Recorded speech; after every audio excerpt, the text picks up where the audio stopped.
Lord యేసయ్య నామంలో daily మన అనే వాక్య ధ్యానంలో మిమ్మల్ని ఆహ్వానిస్తున్నాం. ఇంతవరకు మీరు ఈ ఛానల్కి సబ్స్క్రైబ్ చేయలేదంటే దయచేసి సబ్స్క్రైబ్ చేయండి. ఇతరులు కూడా దీన్ని తెలిపించండి. ఖచ్చితంగా దేవుడి వాక్యం మనల్ని ఆశీర్వదించును గాక. ఈరోజు దేవుడి వాక్య భాగాన్ని యేషయా 35:1 నుంచి ధ్యానించుకోబోతున్నాం.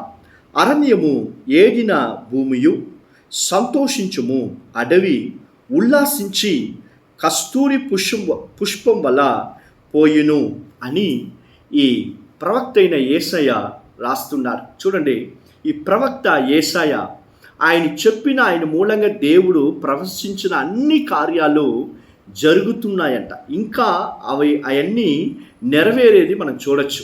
అలాంటి ప్రవక్త చెప్తున్నాడు, మీ అరణ్యం అన్నీ కస్తూరి పుష్పం వల్ల అది మారిపోతుంది అని చెప్తున్నారు. హల్లెలూయా. క్రీస్తునందు ప్రియులారా, మీరు ఒకవేళ ఫినాన్షియల్లీ చాలా డ్రైనెస్లో ఎడారిలో ఉండేలా ఉందా మీ జీవితం? మీరు ఎంతో ప్రయాసం చేసినా కష్టపడినా చేతిలో ఏం నిలబడట్లేదా? ఏదో మనుషులు మిమ్మల్ని ఏదో ఒక మాట అంటా ఉన్నారా? ఎడారిలో ఉండేలాగా ఎవ్వరు మీకు సహాయం చేయలేని ఒక పరిస్థితిలో ఉన్నారా? బ్రదర్, నేను ఎంత పరిగెత్తినా కూడా ఆఖరికి నష్టం, ఏడుపు, కన్నీరు, ఒంటరితనమే నాకు మిగులుతుంది అంటున్నావా? అలాంటి ఎడారిలో ఒకవేళ నువ్వు కూర్చొని దేవుడి వైపు చూస్తుంటే నీతో దేవుడు మాట్లాడుతున్నాడు. నీ జీవితాన్ని దేవుడు కస్తూరి పుష్పం వల్ల మార్చి అనేకులకు ఆశీర్వాదకరంగా మార్చబోతున్నారు. అయితే ఈ ఎడారి లాంటి పరిస్థితిలో నువ్వు ఉండేటప్పుడు, జీవించేటప్పుడు ఎలాగా బిహేవ్ చేస్తున్నావు అని దేవుడు చూస్తున్నారు. చూడండి, ఇశ్రాయేల్ ప్రజల్ని ఐగుప్తులోంచి బానిసలుగా ఉన్న వీళ్ళని బయటికి తీసుకొని వచ్చి వీళ్ళకి ముందు ఎర్ర సముద్రాన్ని సీల్చేసి ఎన్నో అద్భుతమైన కార్యాలు చేసి ఇశ్రాయేల్ జనాల్ని దేవుడు బయటికి తీసుకొని వచ్చారంట.